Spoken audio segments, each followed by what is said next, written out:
De Salomón a Josías.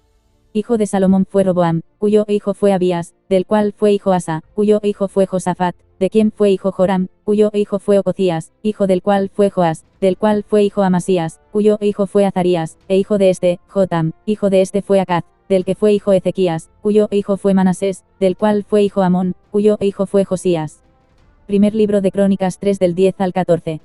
Después de haber nombrado los hijos de David, el cronista se centrará en la línea genealógica de Salomón, el sucesor de David.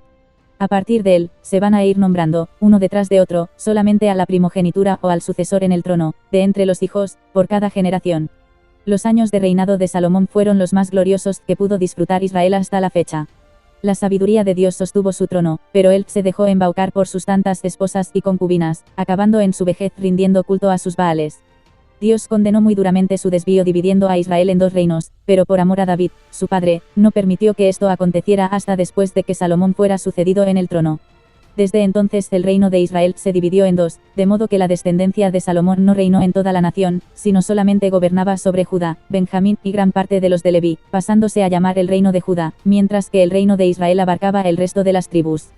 En contrapunto tenemos la restauración en Israel por parte del rey Josías, el cual mandó a destruir todos los lugares altos e ídolos que habían ido levantando los reyes anteriores, no solamente en el reino de Judá, sino también en el de Israel, dado que éste ya había sido destruido por los asirios.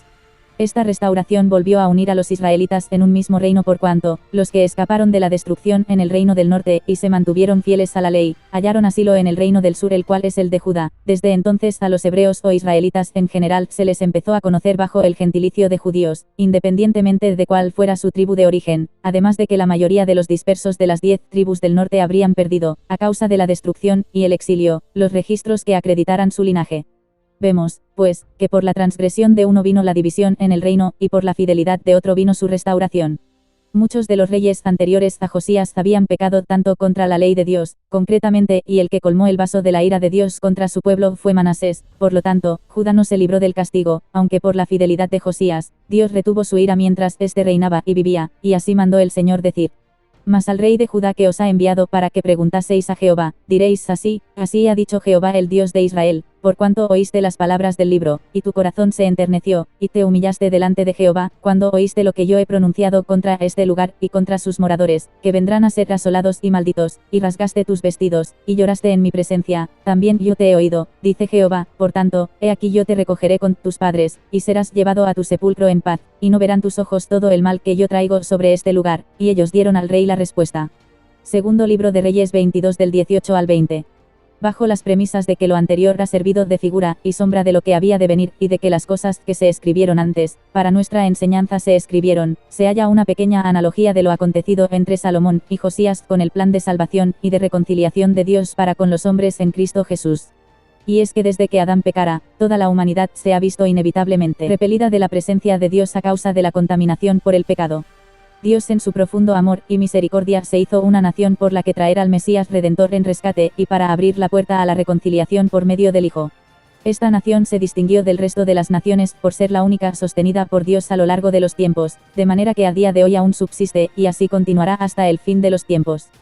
Pero el Señor Jesucristo vino en rescate, no solo de los suyos, sino de toda la humanidad, haciendo suyo a todo aquel que cree en él, independientemente de su lengua, tribu o nación, para darles el mismo nombre, como Hijo de Dios y el mismo sello en el Espíritu Santo.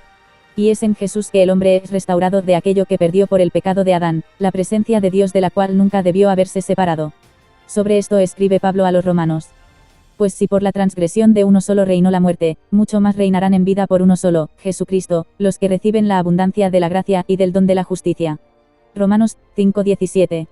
Así es que, por la fe en el Señor Jesucristo, recibimos la gracia de Dios para ser hallados justos delante de su presencia, en Cristo, por quien de dos pueblos hizo uno, aboliendo la enemistad entre el gentil y el judío, haciéndoles parte de un nuevo hombre, Jesús.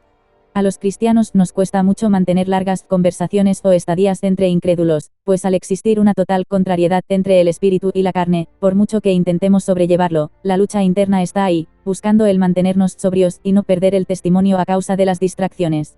Ahora bien, si Dios nos quisiera totalmente aislados del mundo, sencillamente nos hubiera llevado con Él en el mismo momento en que creímos en Jesús y recibimos su Santo Espíritu, pero el Señor nos delegó como Iglesia tarea concreta, esencial, y que solamente es posible que la cumplamos mientras estamos en este mundo, que es extender el Evangelio a los hombres por medio de la palabra, y de nuestro testimonio de vida en Cristo, como portadores de su luz en medio de las tinieblas.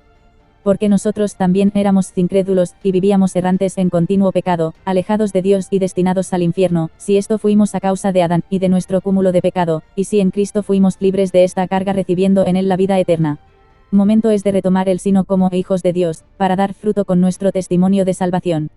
Doy gracias al que me fortaleció, a Cristo Jesús nuestro Señor, porque me tuvo por fiel, poniéndome en el ministerio, habiendo yo sido antes blasfemo, perseguidor e injuriador, mas fui recibido a misericordia porque lo hice por ignorancia, en incredulidad, pero la gracia de nuestro Señor fue más abundante con la fe y el amor que es en Cristo Jesús, palabra fiel y digna de ser recibida por todos, que Cristo Jesús vino al mundo para salvar a los pecadores, de los cuales yo soy el primero.